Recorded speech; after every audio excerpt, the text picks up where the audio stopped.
The advice and opinions expressed by the host of Autism Live and her guests are meant solely as suggestion and should not be in any way construed as child-specific advice. The Center for Autism and Related Disorders advises working with a board-certified behavior analyst who has experience with autism before starting any intensive behavioral intervention. Any choices you make in determining your child's treatment are completely at your own discretion.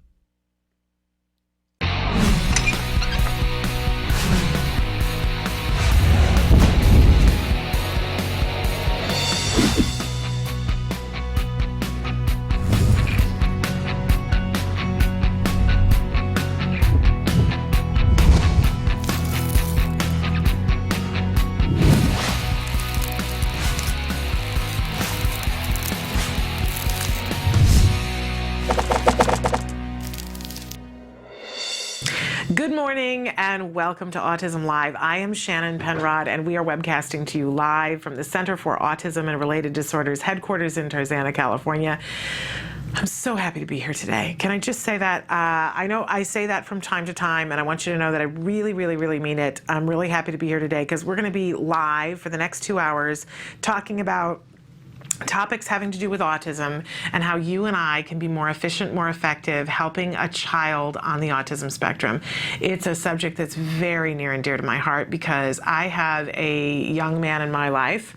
I can't say a little boy anymore. He was diagnosed with autism at the age of 2.5. He is now 9.5. It's been a very interesting journey, and I've met some really incredible people along the way and found out some information along the way that was given to me by other parents and other experts that really helped our journey, that helped our child. And it's really important to me to help you to get access to the people who have the answers that you're looking for, to have access to the people who have the questions that you're looking for. And that's really what this show is about. It's meant to be interactive and for you to be able to say, hey, this is what I need, this is what I'm thinking, this is what I'm feeling, this is what I know, this is what I don't know. I have a tickle. Excuse me. As we just blew the microphone out. So sorry. Taking a drink of water. In any case, see, I get all verklempt about it. Thrilled to be here to be someone who is a conduit, because let's not kid ourselves. I am not an expert about any of the things that we could potentially talk about here. I've been on this journey for a while, so I won't say that I don't know anything, but I'm by far, far away from being an expert. So, but what I don't know, I make up for in passion about our kids, about all of our kids, and getting help and support for all of our kids so that they can make the progress that is capable for them. So there's a lot of different things that we're going to talk about here on the show, that we do talk about this show. On the show, we talk about ABA, Applied Behavior Analysis, because we know it's the only scientifically proven effective treatment for autism. And by the way, it's effective for all of our kids in creating progress. So that's a good reason to talk about it. But we talk about the whole Megillah here, right? What it's like emotionally, what it's like financially, what it's like dealing with people who don't get it. Right? The whole Megillah. And we have lots of things to talk about, but want to remind you there are many different ways that you can put your 2 cents in. So Emily may have already showed this to you, I'm not sure, but there are many different ways that you can connect with us and many different ways that you can watch the show. But I want to remind you that if you would like to watch the show live, and we encourage you whenever you can to watch the show live, the only place you can do that is on www.autism-live.com. And when you tune in there, you will see that there is a box that says Shannon is answering right now. It's your opportunity to put your 2 cents in, to ask that question, to say, hey, ask this person this because I've really wanted to know this. There's no cost. You don't have to log in. There's no lengthy process where you have to sign up for an account. We don't even get to know your name. How delicious is that? I love that. I know recently there was a site that had all this advice about how you could not be behind on the holidays, how you could do one little action every day and that you wouldn't be behind. And I said, boy, that sounds exciting to me. And 3 hours later, I hadn't found the way to log in with the password that matched the, oh, for heaven's sake. I want that 3 hours back. I could have gotten myself organized in that 3 hours. So we don't make you do that. All you have to do is put your cursor there, type, hit enter. It shows up here, and I can ask the experts what you want to do. All right. We like to start every morning with something that we fondly refer to as the jargon of the day. This is the time of day when we take one word, one phrase, one anagram, and try to demystify it for you so that you'll not only know what the actual definition is, but that you'll also know what the working definition is, so you can begin to apply these terms to your children, to your life, to your teenagers, so that when experts are talking about these things, you don't have to stop the conversation and say, back up. What's the difference between this and this? I don't really get it. It makes such a huge difference. Okay. And our term today, very timely, because there's a lot going on in the media around this term, and it is Asperger's syndrome. Okay. As I looked yesterday at some of the different things being said in the media, I will be honest, it frightened me that so many people could be as uneducated about this as there are. But, if we start with ourselves and if we get really, really educated about this, because quite honestly, there was a time in the not so distant past when I did not know what this meant. And so if you're sitting there and you don't know what it means, that's okay, but let's get educated so that we can educate others about what it actually means. So let's take a look at our actual definition. An autism spectrum diagnosis given to individuals who displayed the following: repetitive routines or rituals, peculiarities in speech and language, such as speaking in an overly formal manner or in a monotone, or taking figures of speech literally, socially and emotionally inappropriate behavior, and the inability to interact successfully with peers. Now notice that it says that, but it doesn't say anything about violent. So inappropriate behavior, lots of different things, but there's nothing about violent. Problems with nonverbal communication, including the restricted use of gestures, limited or inappropriate facial expressions, or a peculiar stiff gaze, clumsiness, and uncoordinated motor movements. Okay? Our working definition is an autism spectrum disorder that does not involve a delay in language acquisition. So when we're looking at that pie, that for autism DSM-4, obviously this is going to change. I mean, not obviously, but as many of us know, this is going to change in the DSM-5, and there will no longer be a designation of Asperger syndrome. It's all going to be under the umbrella of autism disorder. But right now, this diagnosis, and it's being batted around in the media quite a bit. If we picture a pie, and the pie is split in 3 different areas. We have one area where it is social communication, one area where it is language, and one area where it is repetitive and restrictive behaviors. Okay, so when we have classic autism, a child has a certain number of criteria from all 3 areas of that pie. When we have Asperger, it is when the language acquisition part of the pie is not there. So what we see with individuals on the Asperger syndrome end of things, that they acquired language completely in a typical way. So they were doing, and obviously there's even a continuum with typical, right? But they were speaking and able to learn words and labels for things. What we see is that their social language is often very affected on the Asperger syndrome. So they might be able to speak in terms of an entire paragraph, but the back and forth of conversation difficult for them. Does that make sense? Because that's more the social end of it. But being able to say to somebody, these are glasses, and then the child being able to learn that the term for this is glasses, an individual on the Asperger syndrome would be able to learn that term in a completely typical way. Whereas someone with classic autism, that would not be an easy thing, and some some cases not possible to be able, for you to say to the child, these are glasses, and the child to be able to parrot back glasses and understand that that's what they are. Okay, so that is the huge component that is not involved in Asperger's. So when I hear somebody saying to me, my child has a huge delay in language, they're not acquiring language, I think my child has Asperger's because they seem very intelligent. I always try to point out to them, none of this has to do with IQ. You can have classic autism and be wildly intelligent, and you can have an Asperger syndrome diagnosis and have a completely typical IQ, not have it be that high IQ. And I think a lot of times people get confused about that.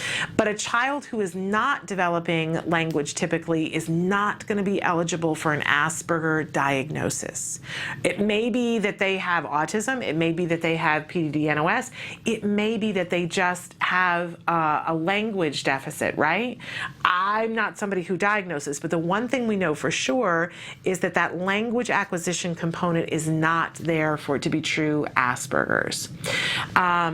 Notice, though, what wasn't in that diagnosis and that isn't in the autism spectrum diagnosis DSM-4 or DSM-5 or DSM-3 is violent behavior and violence towards other people. It isn't there. Planned violence, not there at all. So I just need to point that out, that when people are talking about somebody having an Asperger diagnosis and that potentially explaining violent behavior, they are ill-informed. There is no connection between the two. Okay? So important to me as a parent of a child. My child does not have Asperger's. He had language acquisition difficulties, great language acquisition difficulties. But still, there are so many people in my greater family, not my family of origin, but my greater family, that I know that are Aspies, as they sometimes refer to themselves, who are brilliant, loving, kind, gentle, beautiful, beautiful people. And so we want to make sure that we don't start to associate any autism disorder with a proclivity for violence towards others. It doesn't exist. It's not reality. Okay. We always like to start after our jargon of the day with a question of the day, something that we ask you guys and encourage you to participate on Facebook. Yesterday, our question of the day was, what makes you feel hopeful? And again, I'm going to remind you that we don't come up with these questions day of, week of. These were decided months ago. So very apropos for today, though, where do you feel the safest? And this is not only a question for us about where we feel the safest, but something to be thinking about for our children this week. Of course, the events that took place in Newtown, Connecticut on Friday left us all a little disturbed, and our feeling of safety shifted, right? And certainly our kids pick up on that, whether we had a conversation with them about what happened or they just fed off the energy. I know that when I picked up my child from school yesterday, I saw that the kids were just on a different level. I know that it's the week before break here, and that contributes to it, but I felt that there was another thing on top of that. It's difficult for us, it's difficult for them, but one of the things we can do to help ourselves is to go back to, when do we feel the safest? Where do we feel the safest? What makes us feel safe? Because when we have that, then we can give that to our children, and we can ask ourselves, where do they feel the safest? And making that a priority. You know, as a former school teacher, I know that after Columbine, things changed forever. And I can't say that anyone ever felt completely safe all of the time in all circumstances. That would be a tall, tall order after an event like that. But we all got to a place where we could feel safe a great deal of the time. Is it a false sense of safety? Well, clearly, things will happen sometimes. But it's important that we all be mindful of how we feel and what we do, and respectful of the victims and of the victims' families, because I am sure that there is at least a part of them that would want us all to feel safe again. So again, where do you feel safe? I feel the safest when I am at home with my husband and my son and know that everybody is okay. That does not mean that we never leave the house, right? I did that for a while. Let me tell you, I did that for a while and thought that I would like the inside of my home and look at the four walls. I didn't feel safe then. It did not become a safe place. And I encourage you, we talked about this yesterday, if you're having issues where you feel like those kinds of feelings are spiraling out of control, please don't wait and assume that it's going to get better. It's time to ask for help if you're feeling like that. I had to ask for help, and let me tell you, it was one of the greatest things that could happen to me, because I got my life back and was no longer staring at the four walls. I'm here with you. And that's a great thing for me. All right, so we'll check in a little bit later to see what you guys wrote in for where do you feel the safest. We always have a topic of the day, a topic of the week, and this week it's very apropos that our topic is hope. How much hope can we have? How much hope should we have? And if we have hope, what's possible? And you know I like to talk about what's possible here. All right, some of the different things that we're going to be doing here. We have a toy of the day that's going to be coming up in a little while that I'm very excited about. You know I like to show you guys things that are very effective, very efficient with our kids on the autism spectrum, and very low cost. Love that. We have a very special guest that's going to be joining us via Skype in just a couple of minutes here, Amy Grevino. And I think you guys are really going to be excited to hear her speak, because she is someone who, she'll have to tell us the exact term, but she is a licensed Asperger college coach. There's an actual term for it. But she helps individuals on the spectrum to be able to reach their goals in a college setting. And Amy will tell you why that is of such huge importance to her. I think you're going to be excited to hear her story. We are also, after her, I know I promised you yesterday that we were going to be talking with Dr. Travis Thompson, who is a licensed psychologist, arguably one of the great minds in the field of autism. And he will be with us a little bit right after Amy's interview. And then at the top of the hour, we're going to welcome back Evelyn Gould for Making Room with Evelyn Gould. And we're going to be talking about hope with her and how ABA goes hand in hand with hope. I'm really excited about that. So all of this and more after these messages. You're not going to want to go away, because Amy Grevino is going to be joining us. Stick with us. Currently, in the United States, 1 in 88 children is affected by autism. 1 in 88 means something different when your child is the one. Recovery is possible. Hi, I'm Shannon Penrod, host of Autism Live, an online show about autism broadcast by CARD, the Center for Autism and Related Disorders. I'm also the mother of a child with autism, my beautiful son, Jem. You know our old joke, guess what? Chicken butt. Chicken butt. So we're gonna take the chickens. But things weren't always so easy. I remember when Jem was first diagnosed with autism. I used to lay awake at night in bed and pray for someone or something that could help us to get our child back.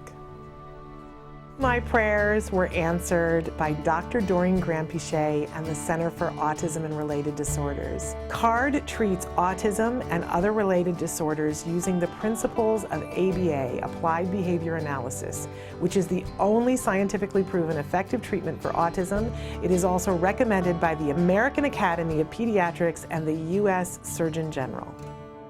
About a year after we started treatment with CARD, we were able to see tremendous improvement, and we got our child back. What grade are you in? Second. You are a smart cookie, huh? Mm-hmm. Do you like school? Yeah. Do you have any good friends? Yeah, Oscar. Oscar is your best friend? Yeah. And my child is just one of thousands to benefit from CARD ABA therapy. Across the nation and around the world, children are making amazing progress and being given the keys to unlock their full potential. We are extremely grateful for the amazing job CARD has done in helping our daughter. Our daughter today, just in 4 months, I think is a totally different child than when she started with CARD. I kind of see it as, it seems like her brain in a way was asleep, and now that we've gotten so many services, we've seen her wake up. Teacher has some gases. Recovery is possible if you take the right steps, if you're willing to put in all the hard work.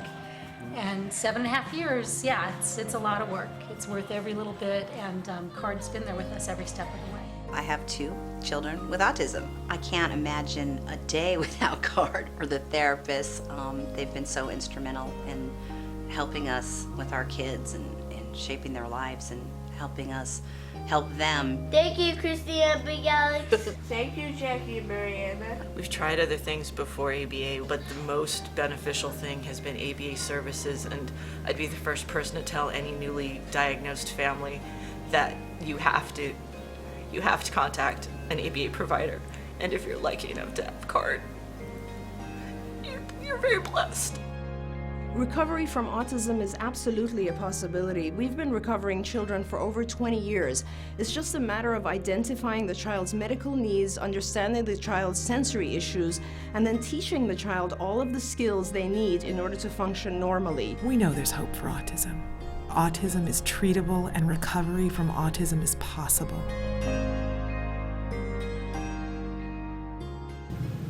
Welcome back to Autism Live. I am so excited right now.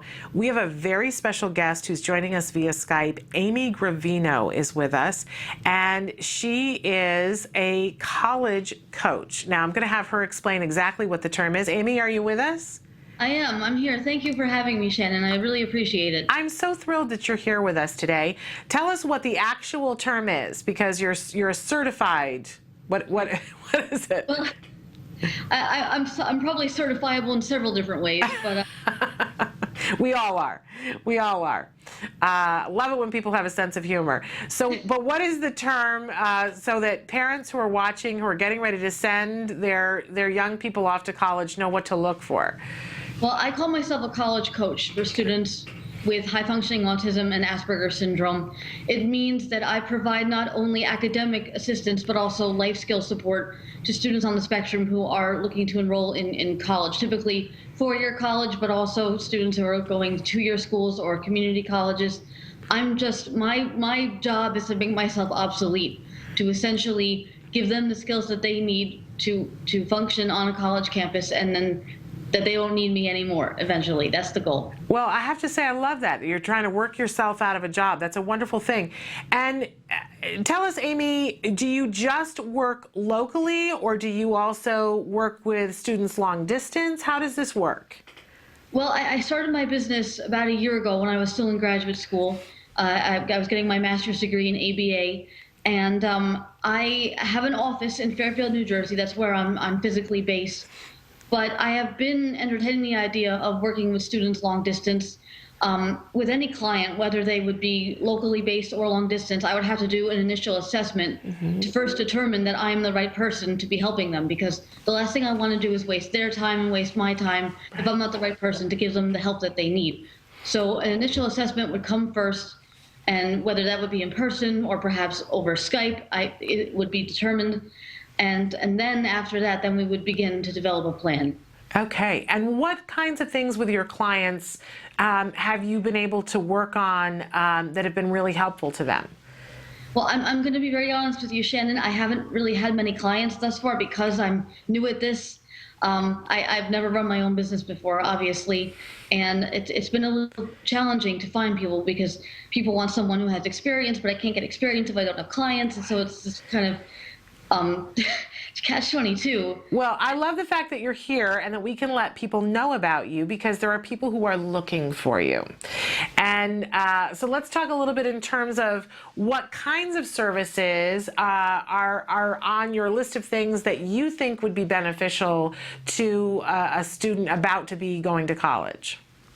Well, certainly, I can do campus walk-arounds, which would mean that I could accompany them to the classrooms that they'll be in, helping them to, figure out how they would address a professor, what they would do in different social contexts.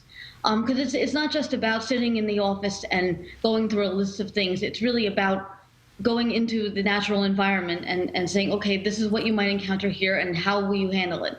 Because I know when I was looking for colleges, when my mother was trying to help me find a college and my father, these types of services just didn't exist at that point. This was in 2001. And I think if someone like me had been around back then, it would have been tremendously helpful. Absolutely.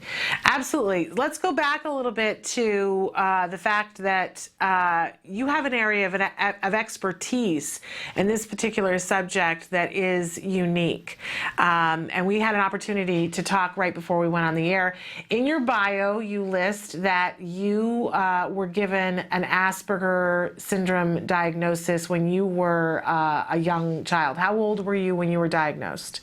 I was 10 years old, almost 11. And I mentioned that we had Alex Plank on yesterday, and it's just kismet that we had this opportunity to have both of you on. And I had, right before we came on the air, I said to you, you know, Amy, I saw that this is how you identify yourself in your biography. Is it okay to talk about on the air? And you had a beautiful response. Would you share with our viewers what you said?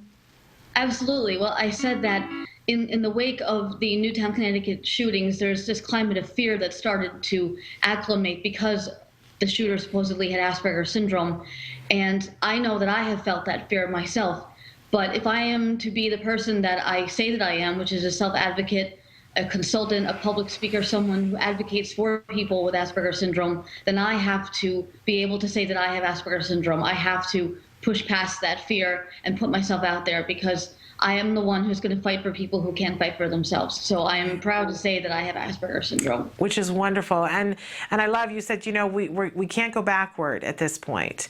And we're not going to take steps back, and I appreciate that. And I love that you're here today to put a proper face on, you know, and we had Alex yesterday, and the truth of the matter is that there is no one face of Asperger's. And I think that's a message for everybody to have. But it makes you uniquely qualified, Amy, to know how to help a student who is on the spectrum with making that transition to college. There are things that you will know and know how to help them to negotiate that other people would not know. Isn't that true? That's very true. And I think not only is my perspective unique in that I'm on the spectrum, but I'm also a woman on the spectrum. And as we might know, 3 to 4 times as many males and females are diagnosed as having Asperger's and autism. And so I have a very unique perspective in that regard, with the experiences that come along with being a girl on the spectrum, because Asperger's and autism don't look the same necessarily on a girl as they do on a boy. Absolutely. Absolutely. And you know, when I meet parents who have a daughter on the spectrum, because I have a son on the spectrum, and I'm always mindful of the fact that as few and far between as it seemed like the services might have been for my son, it seems like the gap is much bigger for girls, because not only are the services not there, but when the services are, they go and tell me if I'm exaggerating this, but it seems like they go and there's 10 boys in the room and 1 girl. No, I think that's very true. I think that, well, first of all, the diagnostic criteria that were developed for Asperger's were developed observing boys, not girls. I agree. And that's why it's not caught often. It's misdiagnosed or underdiagnosed or not diagnosed at all. And it's true. Even as an adult, I've gone to support group meetings, and there are vastly more men in these support group meetings than women. And I know a lot of women on the spectrum don't necessarily feel comfortable opening up and talking about certain aspects of their life in front of these men. From my own experience, I remember going to a group years ago, and they either hit on me or they treated me like I was an alien, and I wasn't there for either of those things. Right. Absolutely. Absolutely. A fresh perspective on that. And so I have to say, you know, I'm excited for your clients and your would-be clients, Amy, because what a wonderful opportunity to have a role model who gets it and who has made such huge progress. You mentioned that you were in graduate school studying ABA. Yes. I think that that's remarkable. I absolutely love that. Did you have the benefit of ABA when you were growing up? No, I did not. I didn't even know what ABA was probably till college. I think was the first time I ever heard about it. I didn't really have any kind of early intervention services. I mean, I remember going to social skills groups, and I remember going to biofeedback, to speech classes, but nothing that was really specifically made for a person with Asperger's, because there were other kids in some of these settings who had other difficulties, other things going on with them that were not autism, were not Asperger's. So no, I definitely did not have the benefits of ABA. And after I got past the misconceptions about ABA, because I thought, all I had thought ABA was electroshock therapy, and then I learned about what it really is about, and I thought, this is awesome, and I need to do this. And so I jumped into grad school, and I knew from the start I wanted to work with adolescents and adults, because even a lot of my classmates, they all were teachers, but with little kids. And I knew that there was a need that was not being met. And so Absolutely. my master's thesis actually involved, because we had to design and run our own study, I taught adult men with Asperger's how to ask someone on a date. I love it. I love that. That's wonderful. And I'm imagining that you had some great success. I did. Well, I did. I had 2 participants, and one of them I heard from about a month after the study, and he told me he'd used the skills he learned to get a girl's phone number, and then she later became his girlfriend. Very nice. I gotta say, I love that you're a college coach, and I think there is such a need, and I'm so excited that you're doing that. But I also think you could probably set up a hotline number where young adults could call in and say, here's the question that I have about what do I do in this circumstance, and I bet you'd be very busy. Oh, I bet you're right. Well, I also, one thing I talk about that a lot of people don't is dating and sexuality issues. I'm very, very open and candid. I'm kind of the Dr. Ruth of the Aspie world. There you go. And I'm, because these are things that need to be discussed. And so many Absolutely. people, I call it the blushing cheek phase. I say to parents, you have to get past the blushing cheeks. You have to be able to discuss this, because your kids are going to have questions, neurotypical or Aspie, and you have to be able to answer them. And a lot of people have a hard time enough with all the other aspects related to Asperger's and autism, but I'm willing to discuss those things frankly and honestly. And I'm actually writing a book at the moment. Good. And it's called The Naughty Audie. And it's a memoir. It's about my experiences with dating and relationships. And I'm sort of painting myself as the Sarah Jessica Parker, the Carrie Bradshaw of the Aspie world, like, kind of Sex in the City. It's a very forthright telling of these things, because that perspective is needed. As I said before, the perspective of a single woman is not one that's often heard. Well, it sounds fascinating, and we'll have to have you back on when your book is done and out, so we can let people know about it. But right now, I wanna be able to give people a way to get a hold of you. And so, where would you like them to go if they want more information about your services and helping? As you said, to work your way out of a job as a college coach. So, where can they find you, Amy? They can find me on my website at www.amygrevino.com. And I can be reached via email at amy@amygrevino.com. Very easy to remember. And we've got that up on the screen now for people so that they can see it. I think it's really remarkable what you're doing. I think you're a wonderful role model, Amy. And I can think of a lot of parents who have said, I'm concerned about this. I want my child to make the transition to college. Not really sure how this is going to work. Who could use your services? Well, I'll put it to you this way, Shannon. Many years ago, there were people in the school district who told my parents that I'd never go to high school, let alone go to college, and not to bother spending money on me going to college. And last year, in April, I stood on the floor of the United Nations speaking to the people in the United Nations on a panel of other autism experts. And that's not something that I think anybody ever thought that I would be able to do. And if I can do that, if I can achieve that, then other people on the spectrum can achieve great things too. And that's what I'm here to do, is help them do that. Well, that's wonderful. One last question for you, Amy. What do you think the secret to your success is? Is there one thing that you were able to do that helped you to be able to achieve what you've achieved? Well, it's kind of a combination of things. It's like a melting pot of things that came together. Part of it is building confidence in myself. When I graduated high school, I had zero self-esteem at all because of being picked on by my peers, and I had to build myself up kind of from the ground up. So it was a combination of slowly building confidence in myself and then having a support system that was tremendous. My parents, who have been there for me through so much, who still support me now with everything that I'm doing, and who want to see me succeed.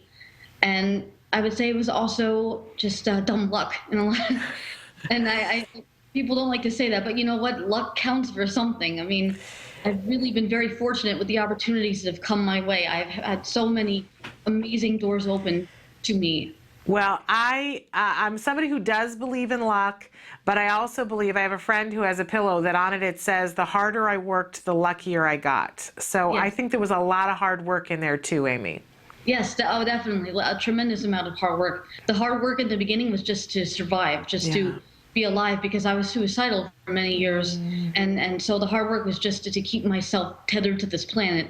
And then once I managed to do that, then the hard work took on other forms. And I'm still working hard to this day. Now I'm trying to achieve independence and self-sufficiency. I don't fully pay all my own bills yet because I don't have a full-time job. So my parents have been helping me, and that's my next goal, is to become self-sufficient. Well, and I feel confident that you will, and I think you found a niche that is really wonderful, and I can't let it go, because you said that at one point that you were suicidal. Amy, we have a lot of people who come on this show and talk about bullying. Did it have anything to do with bullying, or was it other issues? Oh, it was all the bullying. It was absolutely being in school and being picked on. It was a running battle between which was worse, being made fun of or being ignored. Because if I was being made fun of, at least the kids were taking the time to acknowledge my existence. But being ignored, it was like I wasn't even there. And it was just, I hated myself so deeply. I couldn't look in the mirror because I hated everything I saw in it. And I felt that there was no escape. It literally felt like high school was going to go on forever, that my entire life was going to be like high school. And the thought of that made me despair so greatly. And for parents who are listening to you say these things, I mean, it just is devastating to us to hear you say those things. What would you say to parents to do to help a child in high school, to help them to get through that? Well, I'd say first to not take it personally if your child won't necessarily respond to you, because we're going through a whole lot of things. We're a mess. We're going through puberty. We're going through hormone changes, and we're kind of shut down in our own ways. And it's not a reflection on you or that we hate you. Like, we might even say, I hate you, but we don't hate you. We hate what we're feeling, and we're taking it out on you. And so you have to not take it personally, first and foremost. And then I'd say, just be there. Just as long as your child knows that you are there for him or her unconditionally, that will make a huge amount of difference. I had tremendous clashes with my father when I was in high school, and I never fully, he was there physically in terms of driving me to things I had to go to and things like that, but emotionally, he just, but he was dealing with his own issues that I didn't even realize on top of everything. So but I knew my mother was always there for me, and I would say just listen to them. Even when they're not necessarily saying anything, they're still saying something, and you have to pay attention in order to know what it is. So. Well, Amy, you're a remarkable, beautiful and articulate and intelligent young woman, and we thank you so much for being here. I think at some point in 2013, we're talking about doing a bullying symposium, and I hope that you'll be willing to come back and talk more with us about that topic, because it's something that we all need to become more aware of so that we can make some change for our young kids who are in school right now. Oh, absolutely. I completely agree, and I'd be very, very happy to come back for the symposium. Okay, great. Well, thank you so much. And again, people can find you www.amygrevino.com. And if you have a young student who's getting ready to go to college, Amy would be a great choice to have for a coach to help make that transition happen. Amy, I hope that you have a wonderful week, and thank you so much for being with us here today. Thank you, Shannon. You as well. Hope you have a wonderful holiday. You too. Take care. You too. We're going to take a little bit of a break. What a wonderful young woman. Certainly fills me with a great deal of hope. And when we come back from the break, this time we're going to have Dr. Travis Thompson with us, a brilliant psychologist working in the field of autism for many decades now, certainly one of the most trusted voices there is in the field. So stick with us. We'll be back with Dr. Travis Thompson.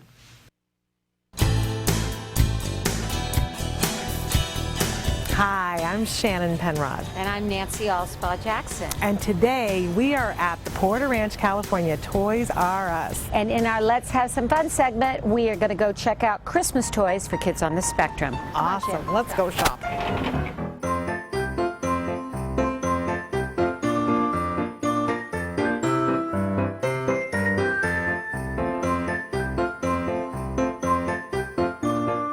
So Shannon, here we are in the Melissa and Doug aisle. Don't you love it? I love this aisle, and I'll tell you one of my favorite things this year is this fabulous, awesome shape sorter, because it's got lots of different colors and shapes, so there's so many things that they can work on.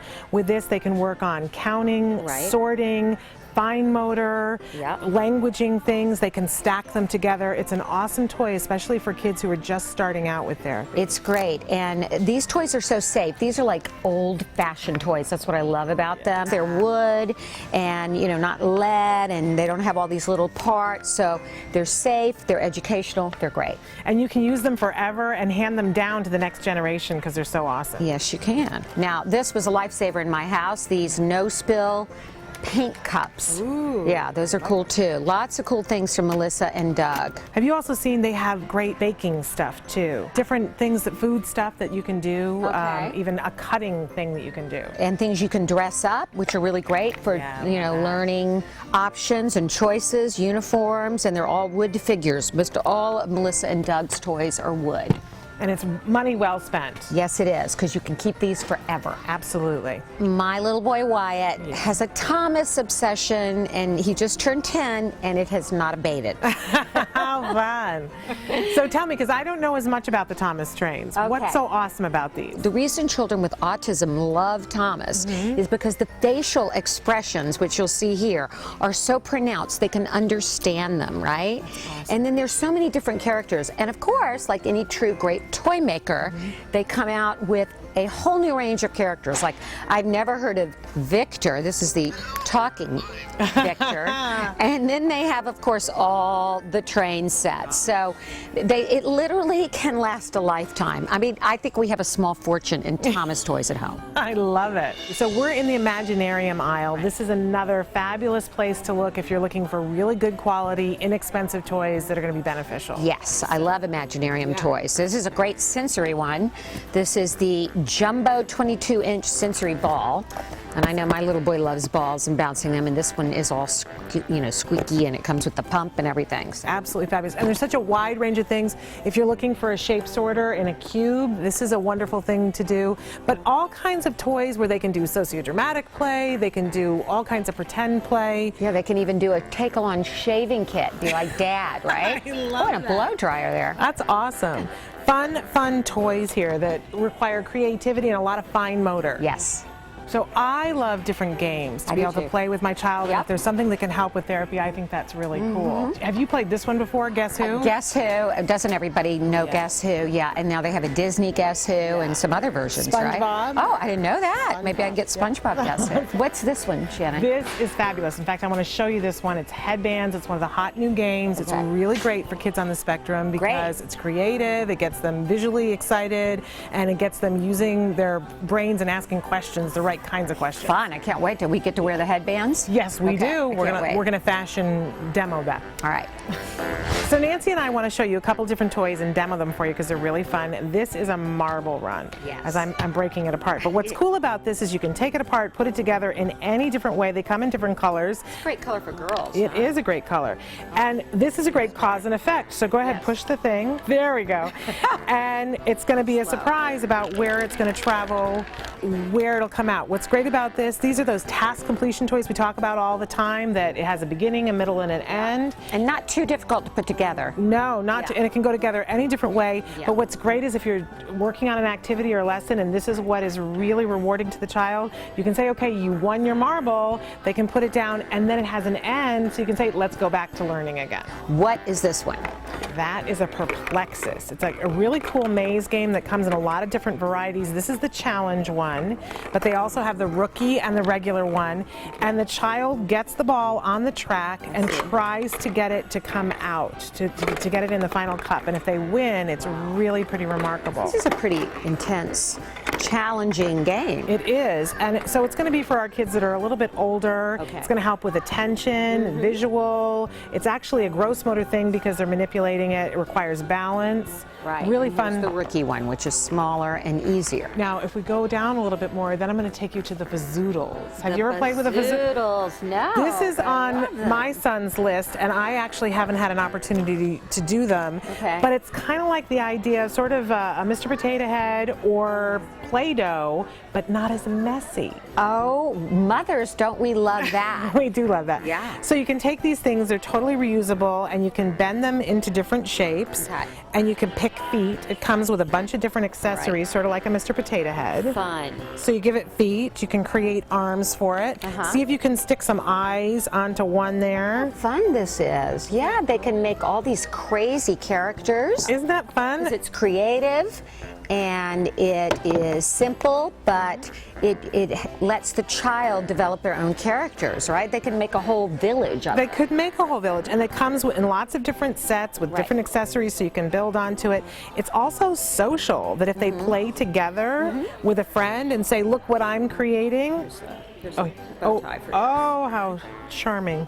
There he is. Isn't he clever with his He's purse? darling, I yeah. lost his feet, but he's fun. All right, Awesome. now this is the game that you were Yes. telling me about. That's so This much is fun. headbands. Okay. So you want to put on one of your little headbands, Okay. and there are cards, Right. so that you can stick your card in. Right. And what I love about it, it comes with these cards that have prompts, questions that if a child doesn't know what to ask, Okay. you can read these off, or they can read it off, and you start to ask questions to try to see yes or no and determine who you are. So, Okay. am I an animal? No, you're not. Am I a thing that's in the house? Yes. Am I something that you would wear? Yes. Am I something you would wear on your feet? No. Am I something you would wear on your shoulders? No. Am I something you would wear on your head? Yes. Am I a hat? Yes. Okay. All right, very good. But it has these lovely questions that a kid can follow along. This is really fun and fun. requires imagination and Right. being creative. And something the whole family can play. Absolutely. Yeah. Lots of giggles Yeah. with this. Okay. What am I, by the way, today? You are a hammer. Okay, a hammer. Very good. Okay, and then the last thing I wanted to show is this awesome O-ball.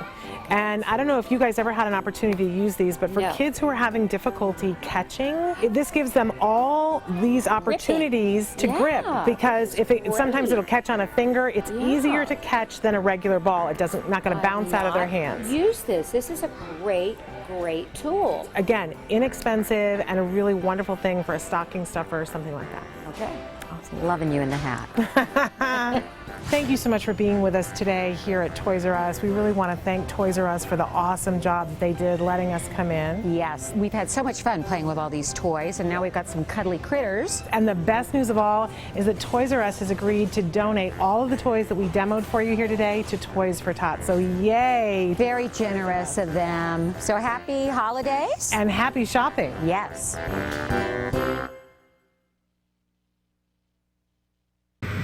Welcome back to Autism Live, and as promised, we have Dr. Travis Thompson joining us via Skype, and so thrilled to have him with us. As I mentioned, he is a preeminent expert in the field of autism, a licensed psychologist, and we're so thrilled to have you with us, Dr. Thompson. Thank you for being here. Well, I'm glad to be here. It's been a while since we've talked. I know. We had the opportunity to meet at the ABAI conference in Seattle earlier this year, and we've shown that clip, and we'll show it again in a few minutes. And I've mentioned several times how delightful it was meeting you, and I sort of felt like I'd come home when we sat down to talk. You have a way of putting things that's so accessible for parents, and I really appreciate that. Well, that's really an important thing. It's very easy to talk over people's heads. Yes. If you're lazy and don't want to spend the time to translate things into plain English. But we try very hard to do that. This conference that's coming up in end of January. It's the 7th annual Autism Conference that's put on by the Association for Behavior Analysis International. This year we have one whole day that's specifically for parents, and all the speakers were selected with that in mind, all the topics. everyone is a top-notch communicator who really has good skill in speaking in plain English to ordinary people. So it's pretty exciting. It's very exciting, and your list of speakers is absolutely breathtaking, and you've got quite a few topics.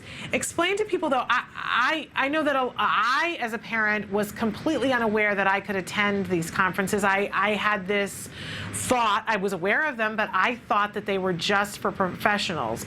But the truth is that these ABA conferences, ABAI conferences, parents are always welcome, but this specific conference is really one of the first ones I would think that a parent should attend for this reason, that you are making an entire day just for parents. What kinds of things are they going to see and hear if they come?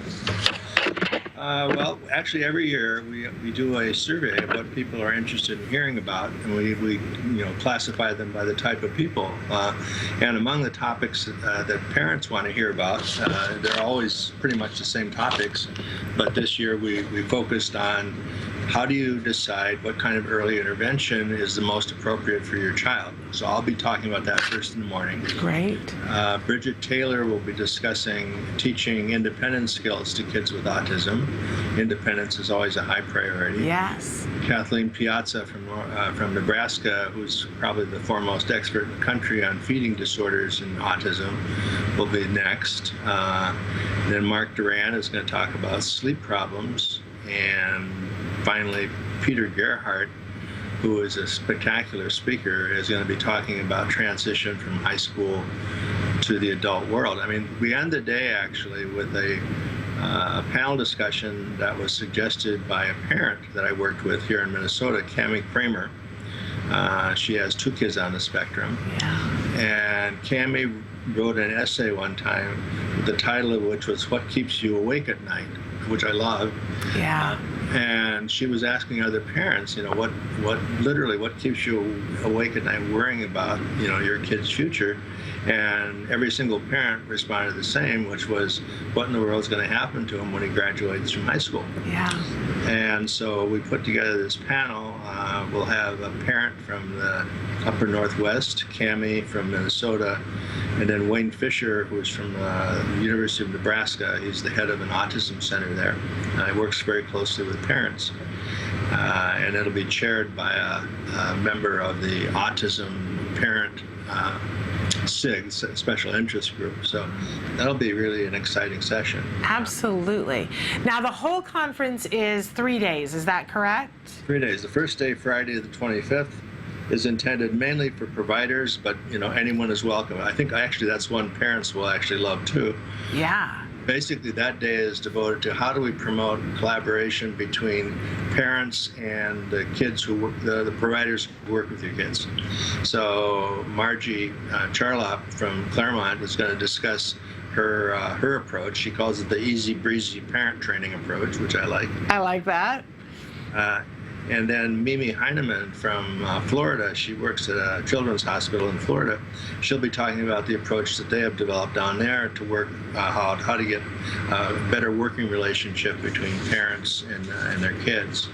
So, and then the main part of the conference, I guess you'd call it the main part, it has been historically, is what we call the Science Day. Yeah. And the first speaker is Avon Stammer, who some of you out the West Coast know. She's from San Diego, worked with Laura Schreibman.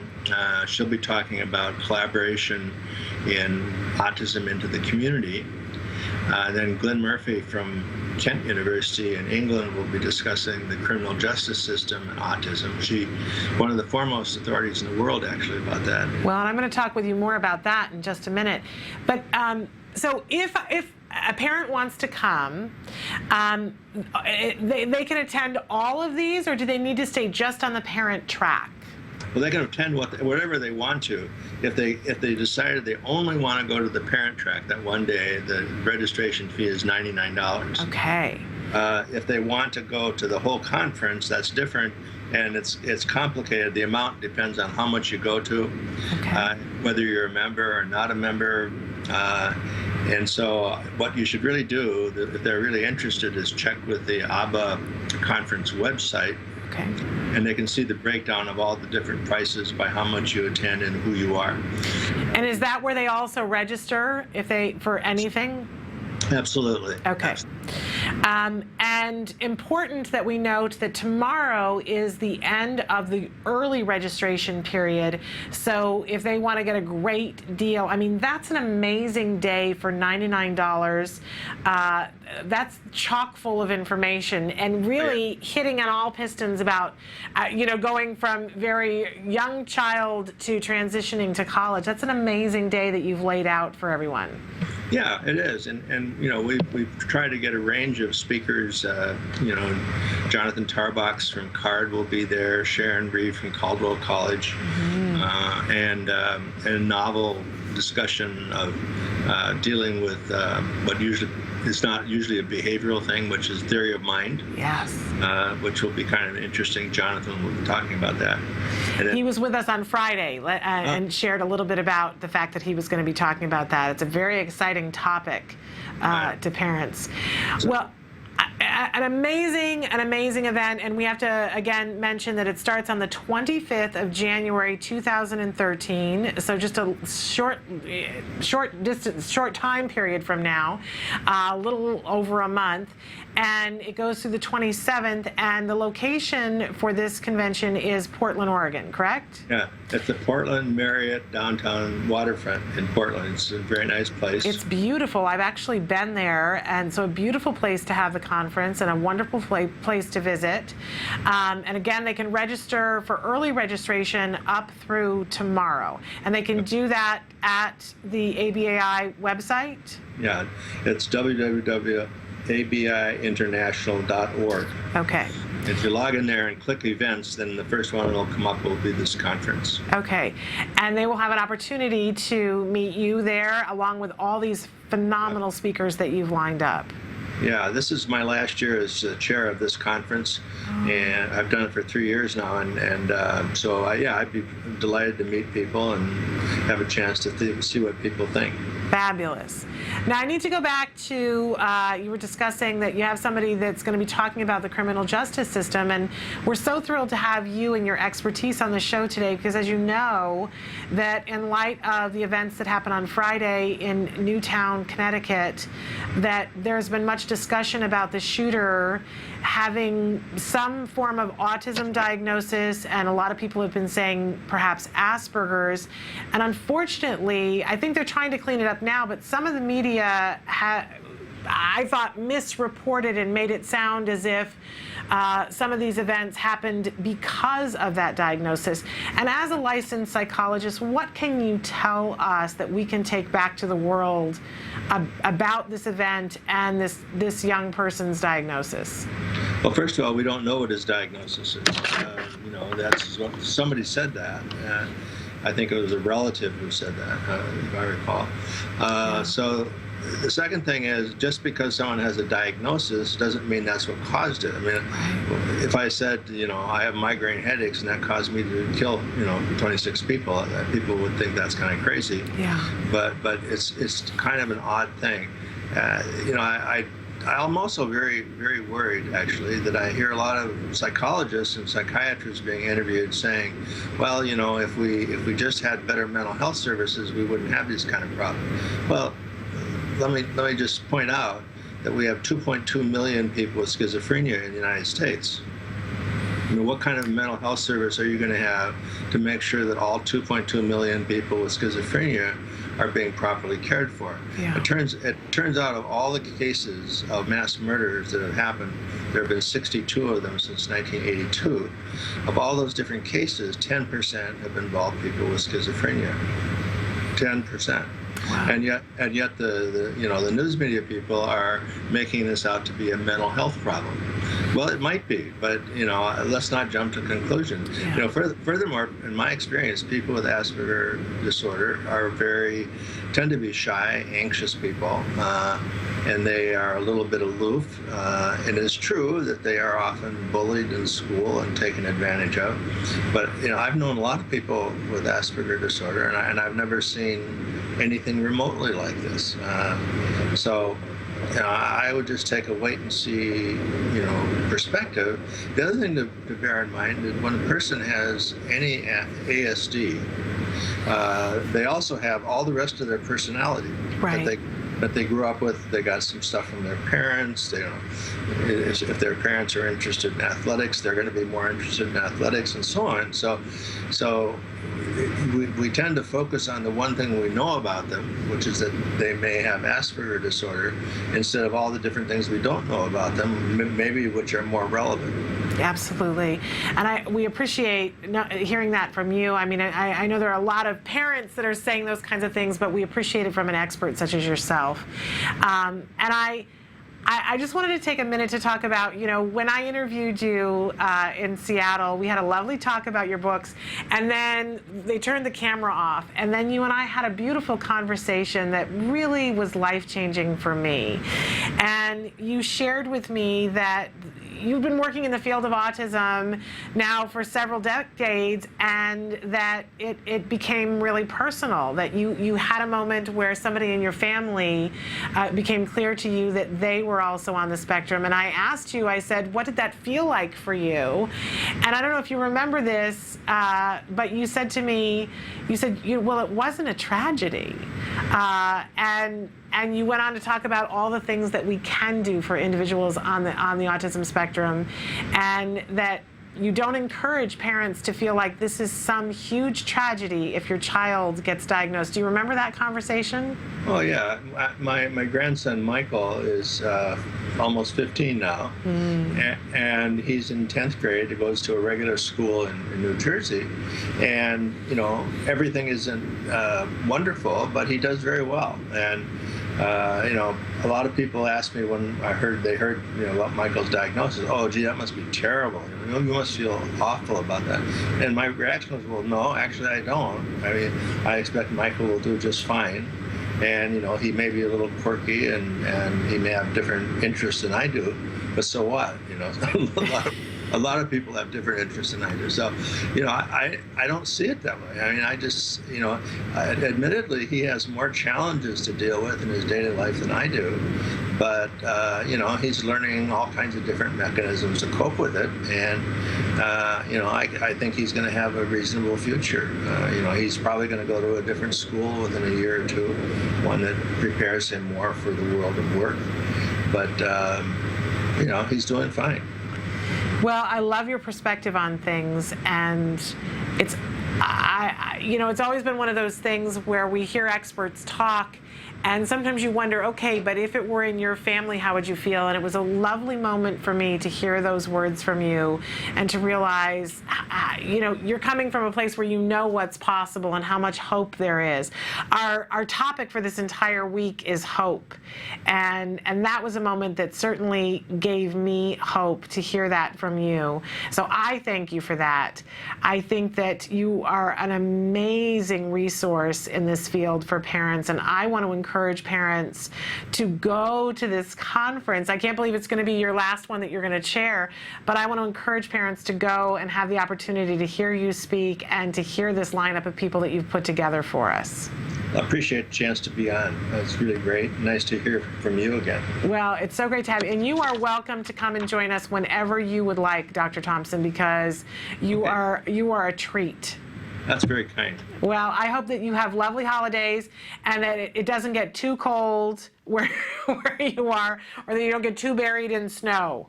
Well, right now we're buried, but hopefully it'll melt. All right. Well, you have lovely holidays, and we will look forward to hearing more about the conference as it gets closer to the date. Okay. Bye-bye. Bye-bye. Take care. That was Dr. Travis Thompson, really a luminary in the field of autism, and someone who has so much information and hope to share with parents. So again, that conference happening in Portland, Oregon, starting on January 25th, and you can still get in on the early registration, whether you want to do just the $99 and go for the day. That's a great price for a day long. I love that it's all in one day, because sometimes it's hard to get away for 3 days, but if you have the 3 days to be there, even more that you could partake of, really so illuminating. So I encourage you to go to that, and we'll have more information about that on our Facebook site as well, and we'll talk more about it as the days progress. But again, if you want to get on early registration, it's today or tomorrow, so get that done.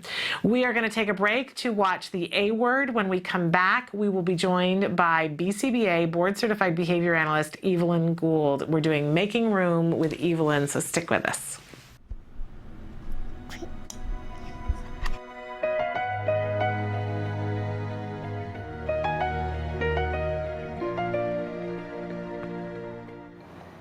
Hi, Jack Riley. Are you in the pool? Say hi, Suzanne. Hi, Suzanne. He said that twice. We're just getting the camera. Hi, Suzanne. How's everything? Everything is good. We just actually increased our hours. So that's a little overwhelming. It includes pretty much therapy from 8:30 till about 6 p.m. 6 o'clock minus his nap time.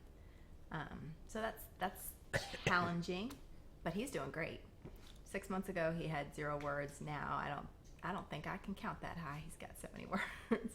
And the 25 hours, is that strictly ABA or is that ABA plus? That's ABA plus 2 hours of speech therapy per week plus 2 hours of OT per week. So it's almost 30 hours, 29 hours. He works almost more than we do. So let's say that's like as long as my work week. Yeah, he's got a full-time job for a 2-year-old. A little 2-year-old with a full-time job. Oh, a mouth. Where does the mouth go? Oh, nice job. So he has hands, eyes, nose, and a mouth. What else does he need? Does he need ears? Oh, there's one ear. What else does he need? Shoes. Where is his shoes? You're gonna put feet? Okay. What else does he need? Oh, a hat. Which hat is he gonna put on? That one? Say hi, Suzanne. Hi, Susan. Hi, Jack Riley. We were diagnosed November of last year, so it's been 7 months since we've known that he has autism. He started speech therapy a month later, occupational therapy probably within a few weeks of that, and then ABA we've done for 3 months, April, May, and June. Right. And really, I think ABA, I don't want to compare it to the others, but I mean, we've seen a huge impact on him. And It's 20 some odd hours, right. compared to 2 and 4 or whatever. But yeah, he's changed dramatically since ABA started. And it was hard in the beginning. We just even the biggest example I always come up with is they made him say his colors before he could use a marker to color, which was his thing at the time. Do you want green or orange? Which one's orange? Green or orange? Orange, yeah. Good job.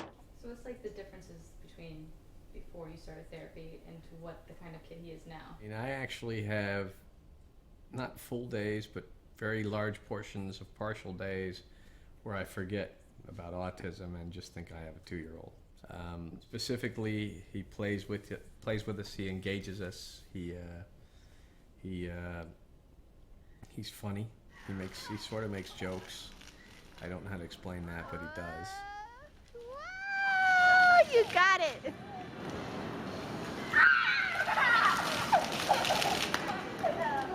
The communication skills have increased dramatically, where we were impressed with how he could label everything under the sun And mimic, and now he's actually asking for things.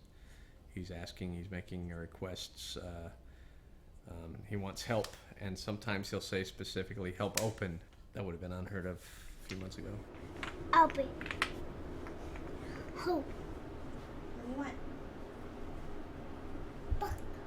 I don't remember this fascination with learning quite so much as the last few months. Right. And everything that he knows, he's always looking at us like, did you catch that I knew that? Did you see that I knew that was coming? Are you hip to this?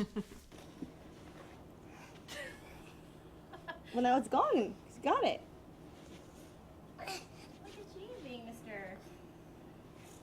Trying to figure things out there. I know. That's cute. Now it's there. You see it? Hilarious. Ooh. Oh, really?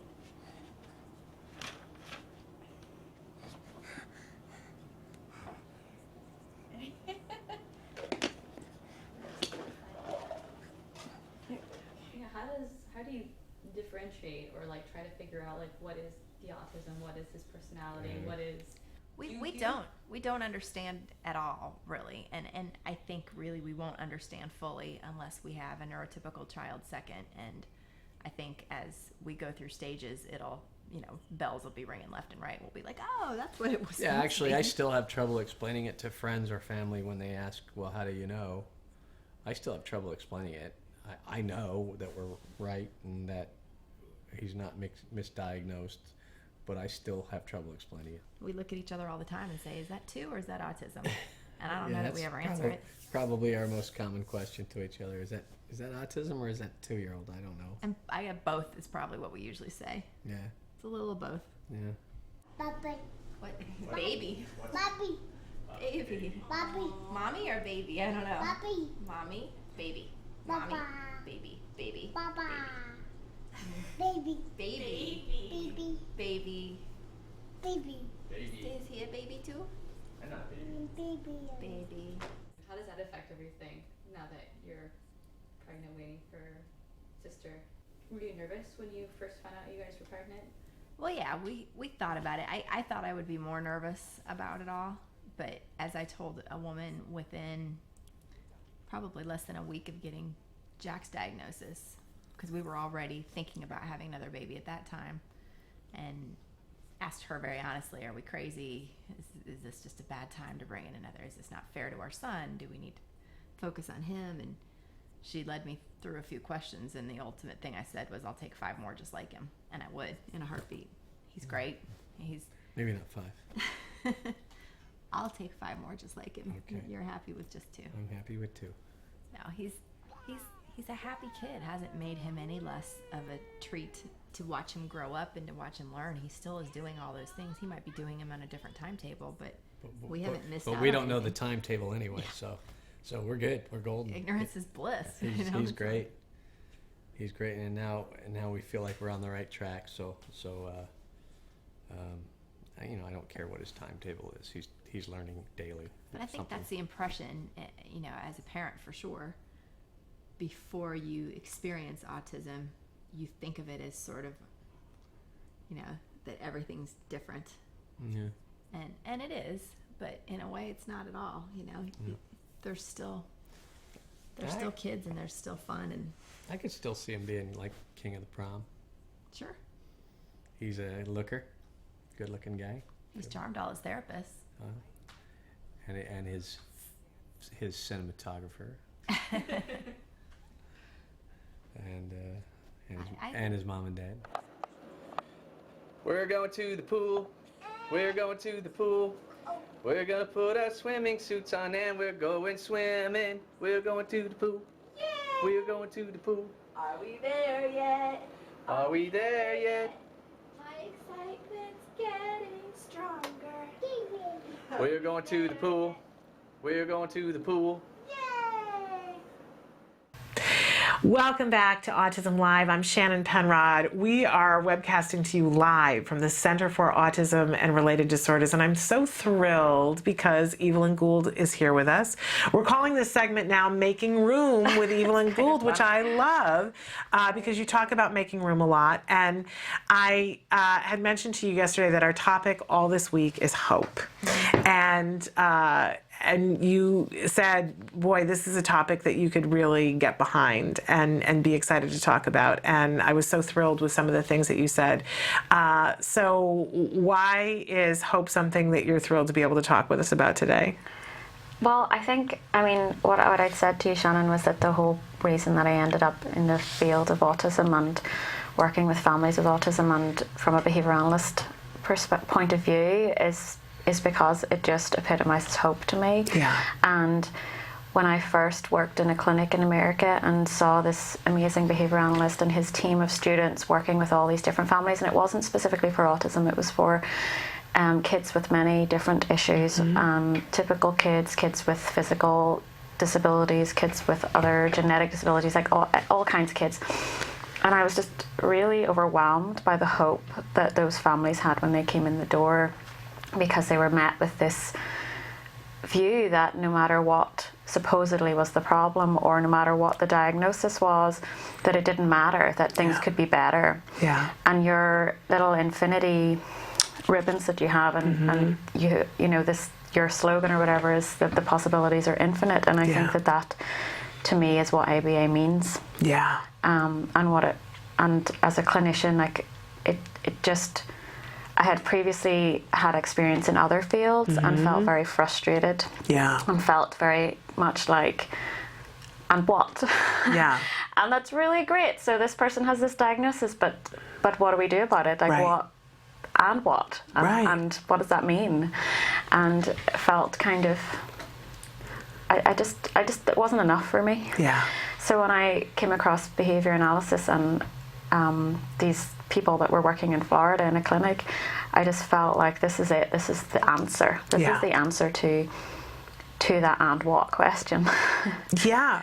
Because really, to me, I saw those that all those children, like every one of those children and every one of those families could change, and all those kids could learn, and everyone could be better, and everything could be better, and the possibilities were endless. And if we went down one road and that didn't get us anywhere, then there was like an infinite number of other roads that we could go down and things we could try, and it was constant problem solving. And the clinicians never were like, well, can't do anything else, don't know what else to do. Like it was always like, okay, well that's interesting, okay, let's try something else, let's figure out why that didn't work, and then let's try something else. And they were always hopeful, always just keep trying until they got where they wanted to be. Yeah.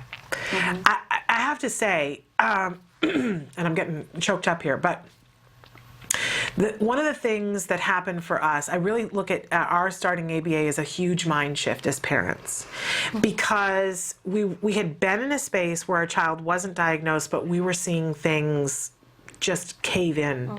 All the skills that my son had, we were losing, and it was ripping us apart as a family, and it was ripping us apart on the inside, because that feeling of, I don't know what to do, I don't know how to save this, I don't know if this is savable, was a horrible place to be in.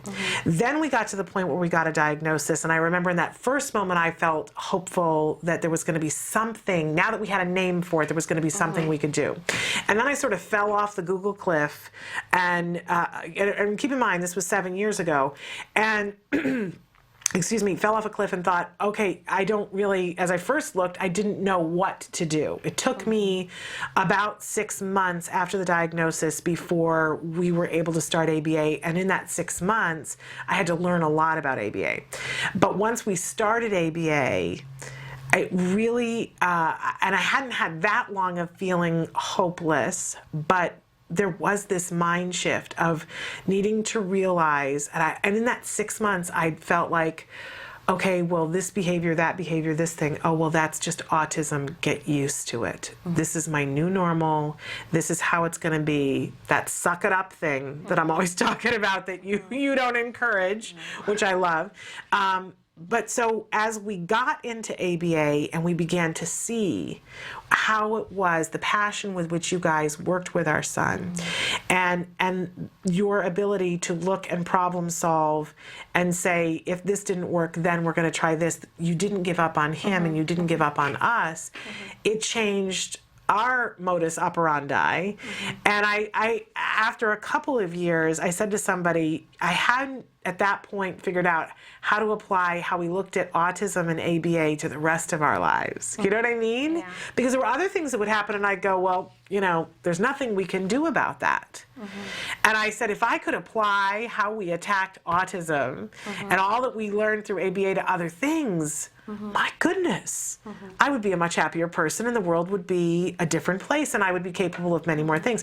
I think really I'm just starting to get that across the board. And it's exciting to look at life through that lens. It is, it really is. if you're able to start to feel like it doesn't have to be this way. And that is how I felt when I was in that clinic. It was just that's what these parents were being told. It doesn't have to be this way. Right. Things can be better. They can always be better. You're not stuck. And that's true for our kids. That's true for our relationship with our kids. By the way, not just our children on the spectrum, our kids who aren't on this. So if you have teenagers and you feel like, it's just teenage hormones, there's nothing I can do. What if you were to turn that on its edge and say it doesn't have to be this way? How much would that change things today? It's true for our relationship with our significant others.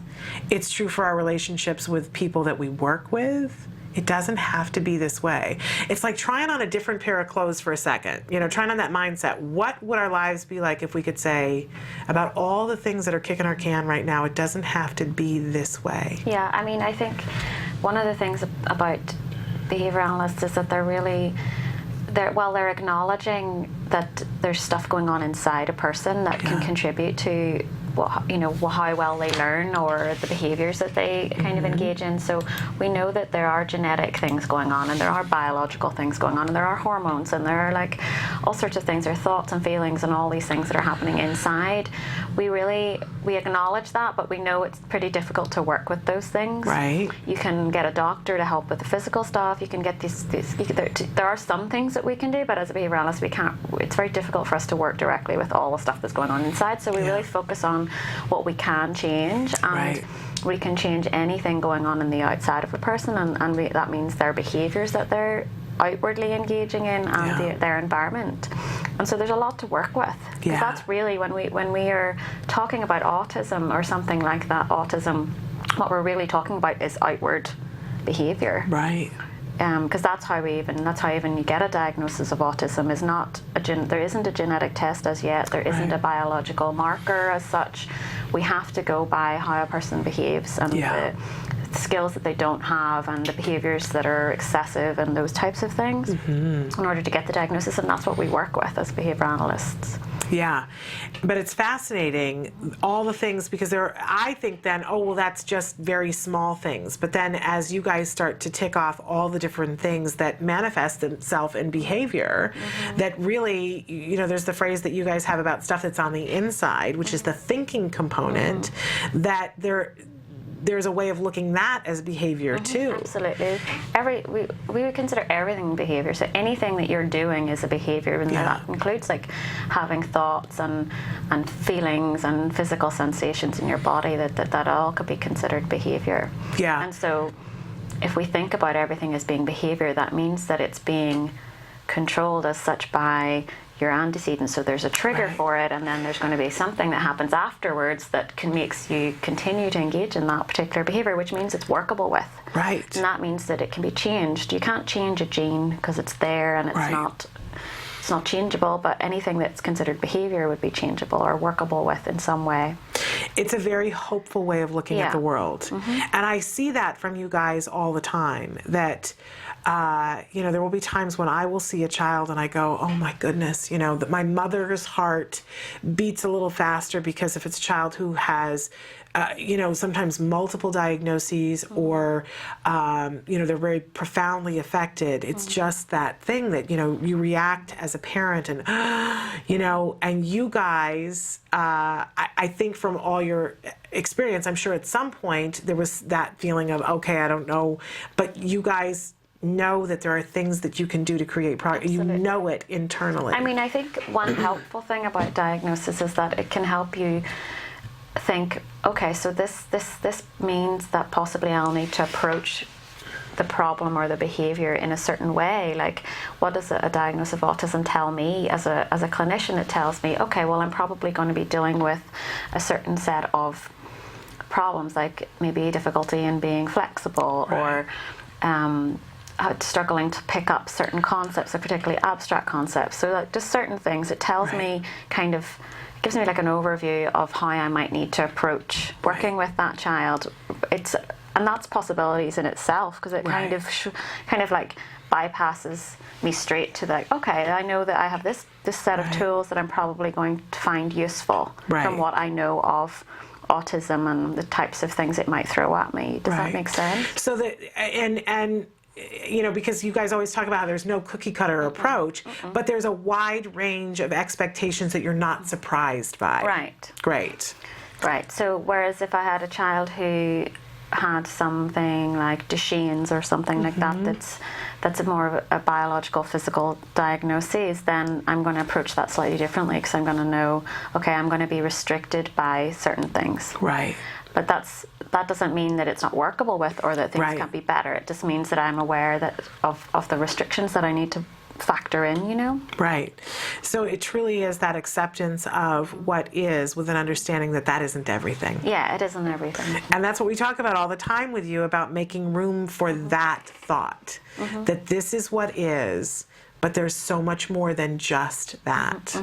Really a remarkable way of looking at the world. We should take a break, but we'll come back and talk more with Evelyn Gould. Now's a great time if you guys have questions for Evelyn.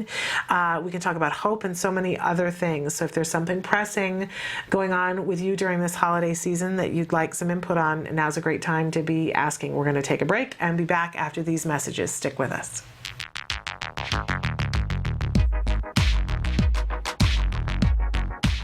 Every child with autism deserves a bright future. Without further clarification, the Affordable Care Act could actually result in less benefits for individuals with autism spectrum disorders. We urge Catherine Sebelius to clarify the Affordable Health Care Act. She can make one change, one little minor change, to make applied behavioral analysis be part of the health care plan.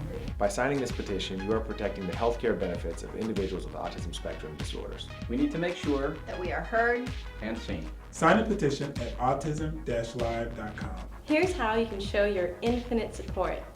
Create your own infinity ribbon. What you're gonna do is take a ribbon that's been cut about 8 inches long, and you're gonna grab one end and then twist it, and then take the two ends and join them together, and then tape it together.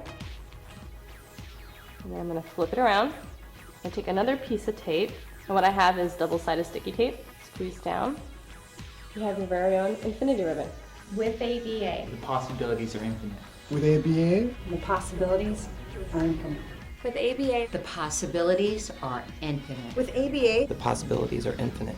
With ABA, the possibilities are infinite. With ABA, the possibilities are infinite.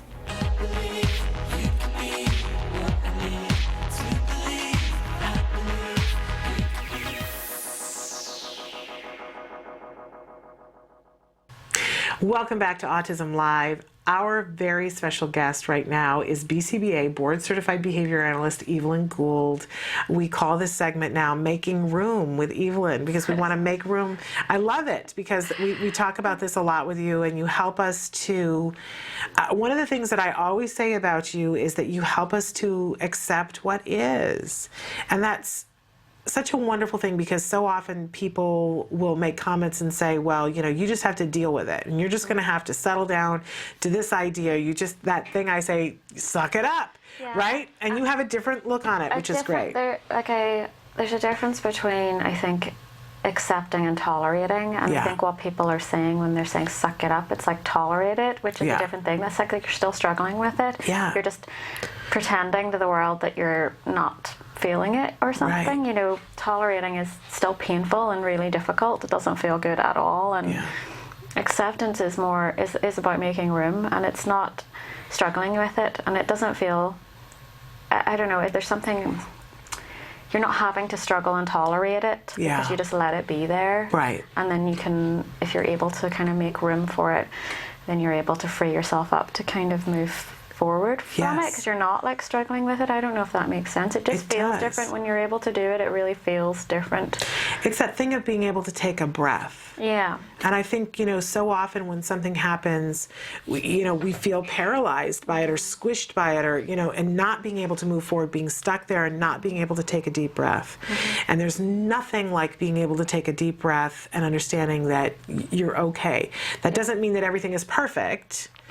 No, I mean, the way that I think everyone has their different ways of making room or accepting. I mean, for me, I use a breath a lot and take a big breath, and then I visualize almost like like my heart, and just kind of allowing it to breathe, and then almost being very compassionate about it, and just kind of just being very tender. And I don't know if that makes sense, but it's this visual that I have of when I take that deep breath and make room. It's like I'm allowing my heart as if it's like a really precious thing, rather than like squeezing it and being like, oh, struggling with it. Well, I think that's a lovely image, because when I think about that suck it up, it's about squishing things down. Exactly. That's what I envision, is like just, you know, push it down, stuff that feeling, and then of course I want to eat. Funny. You know? So whereas, you know, when I talk about taking a breath, I feel like that opens things up so that things like can leave and things can come. I see this like warm, comforting softness come around the pain that's there, and I think that then allows you to be compassionate with that pain, rather than like squishing it or trying to fight against it. Then you can be compassionate with it, and compassionate with yourself, and that starts to feel better. It does. It takes time, but it really will start to feel less painful. Like the pain's still there, but it's different from when you're struggling with it and squishing it down. Absolutely. And these kinds of things can apply to so much in our lives. I mean, it can apply to having a child on the autism spectrum. It can apply for a teenager on the spectrum, for when people are not behaving in a kind way. You know, my family was in discussions this last weekend, because in light of everything that happened, and for those of you who are just tuning in, my mom died a week and a half ago. And, you know, it's still new and it's still fresh. And then, of course, when everything happened in Connecticut, I have to say that we were keeping a little handle on things, and then it seemed like, okay, things have tipped to stuff is not well. And one of the discussions that our family had was about, and I really was mindful of the fact that, okay, this is what's going on, and these things aren't going to change, and these things are negative, but there is a bigger picture. And one of the things that we were reminded of is that my mother loved the holidays, and my mother loved to spread joy and was very generous, and not just generous in terms of money, but generous with her spirit, you know? She liked to make things for people. And we were talking about how bummed we were that she's not going to be here to share that, and we decided that we were going to do random acts of mom. And so that every day that everybody in the family had to find something nice to do, and that it could be something nice for yourself, because that is a gift, being nice to yourself, or something that you do anonymously for somebody else, or something that you don't do anonymously. And I have to say that looking at that bigger picture in the moment, I got to take a breath. There was a moment when I was like, everything kind of stinks. And then I said, wait a second. You know, that isn't the whole truth. There's still a great big world out there full of really wonderful people who deserve the kindness that my mother would have given them, and I can make a difference in that, and I can, you know. And again, the concept, and this was new to me and I think was a gift from you, the idea of being kind to ourselves. Because now is a time when, my goodness, we need to be kind and gentle with ourselves. It would be the first thing that my mother would ask us to do, and to take care of each other, you know? So this is how my life has changed talking to you, that looking at the bigger picture. And then when you can, it doesn't change the realities. But understanding that there is ever so much more than what that part of reality is. It's a lovely, lovely gift, and I hope and encourage you guys to take a second and think about, you know, how the things that are going on in your life, and how can you apply that. I mean, I think it's hard when you're in that moment and you feel that pain. Usually, the default is to, how can I get rid of this pain? Yes. And to direct it at whatever triggered that pain. Yeah.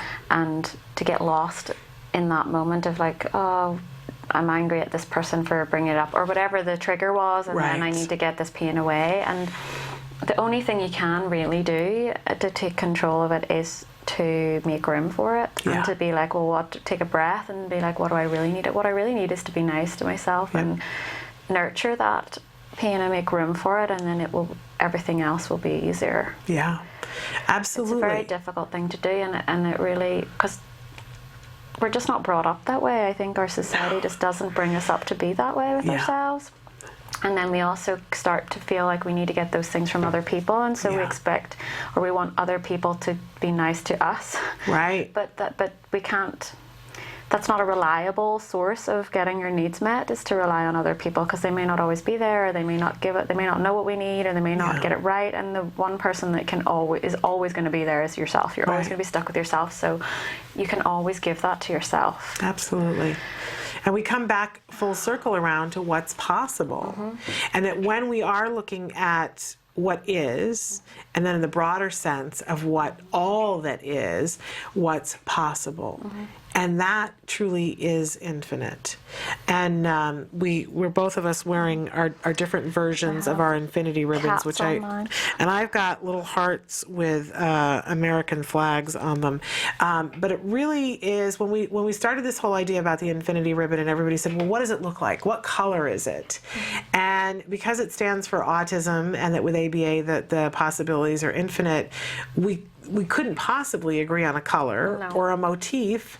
There wasn't, because for every possibility there were individuals that didn't speak to. And so the idea was that they be very individual, that the thing about it is that it's the infinity ribbon and it's on its side.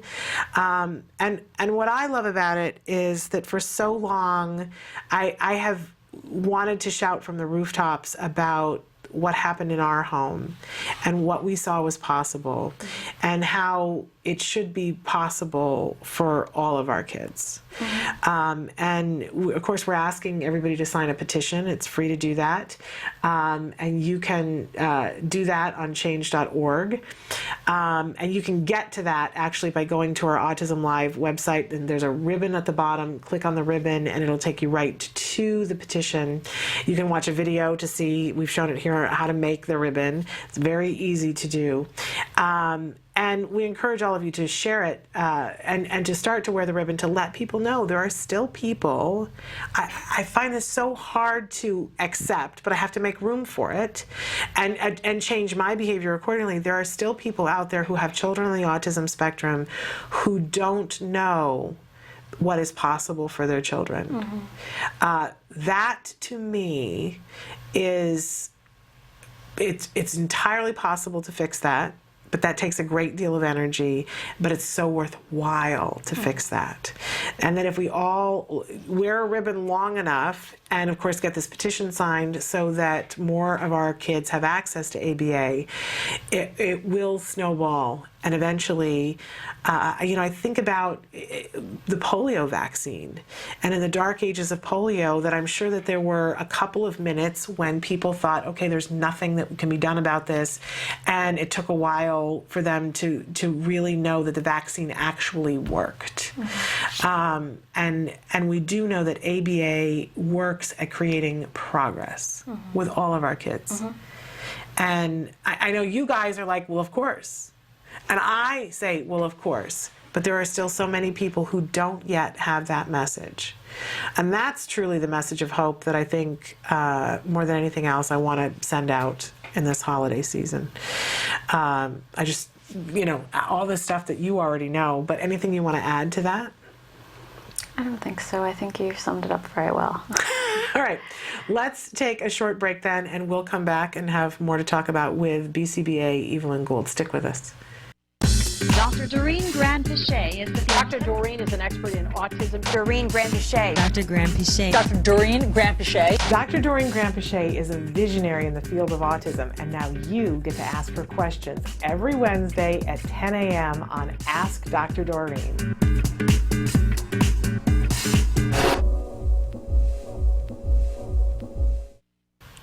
You just saw a promotion for Ask Dr. Doreen. This is the lovely new segment that we do on Wednesday mornings, 1 p.m. Eastern Time, 10 a.m. Pacific Time, where Dr. Doreen Grand-Pichet joins us here in the studio, and you have the opportunity to ask her questions live on the air.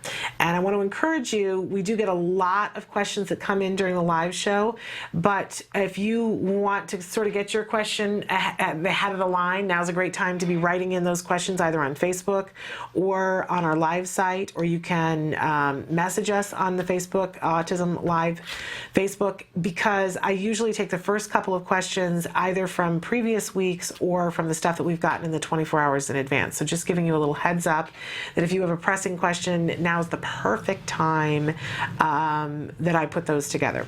That will be tomorrow, though. Dr. Doreen Graham-Pichet, truly a visionary in the field of autism, she'll be joining us. But right now, we have the lovely and wonderful BCBA Board Certified Behavior Analyst, Evelyn Gould. And you have had extensive experience working with individuals on the autism spectrum.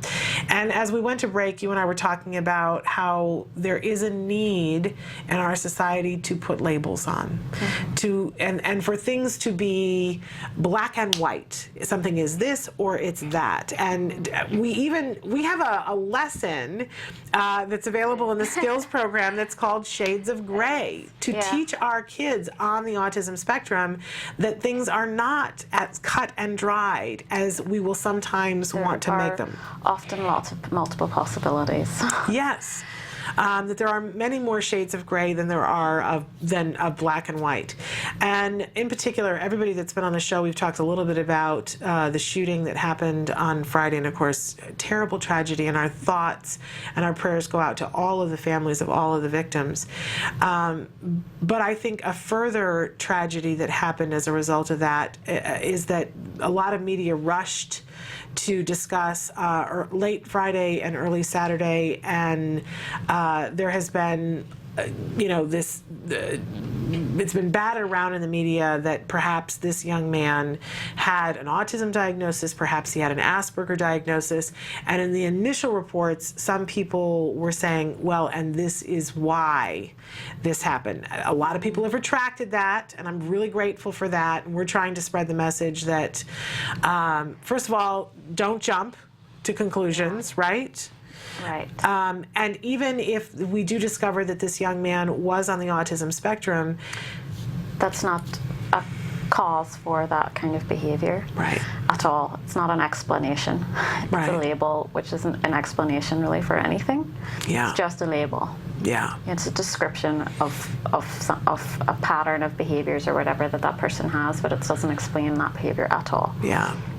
I've been thinking about it over the weekend. I remember in my college psychology classes that they talked about the theory of the perfect world. Mm-hmm. And it was something that stuck with me forever, this idea that when something bad happens, we have a tendency to reach out and to try to find a definition that is acceptable to our brain because it means it can't happen in our lives. Mm-hmm. And because I was like, why is this happening? Why are they jumping to this conclusion? Why are they looking at this in such a black and white manner?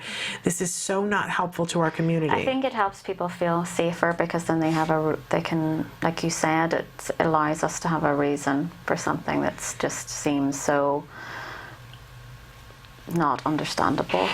And that really says it all. What you just said, this is completely not understandable. There is. And we can never know, no matter how much they investigate or no matter how much people debate about it, we can't ever know every single part of that person's history that led up to that event, or we will never know what was going through that person's mind. We can just speculate about it, so we're never going to really truly understand it.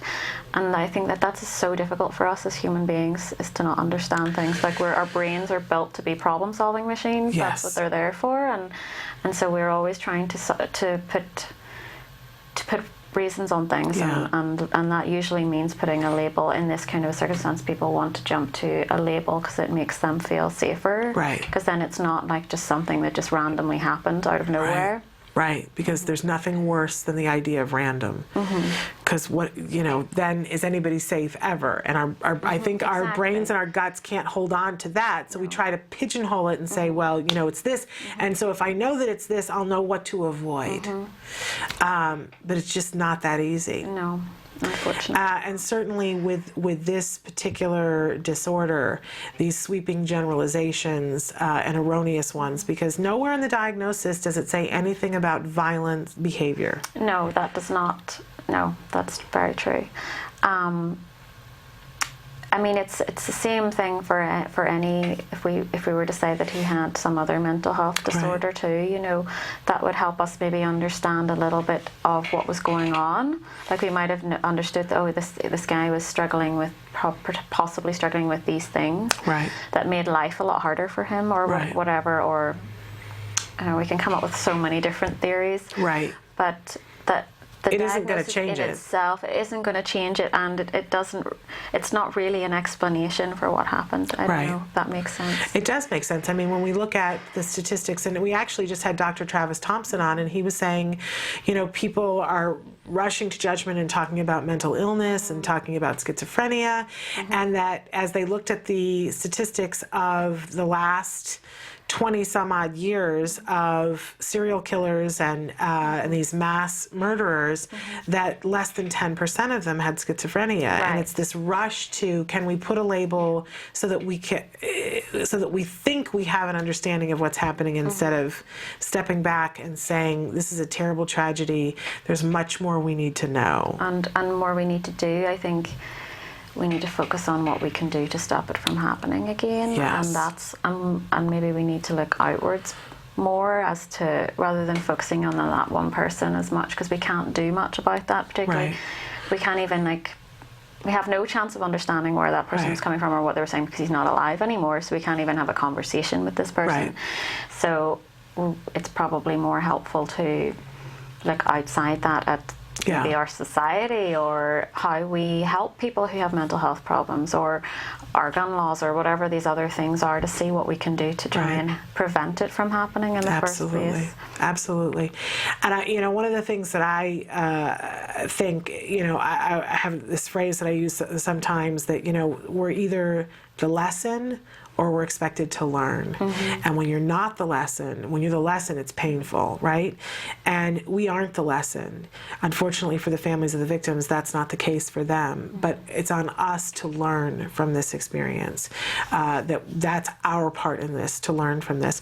And I will say this, that while we don't know everything, and we're hearing lots of different things from friends of the family, one theme that we have heard from lots of the friends of the family of the shooter have said that this mom had concerns.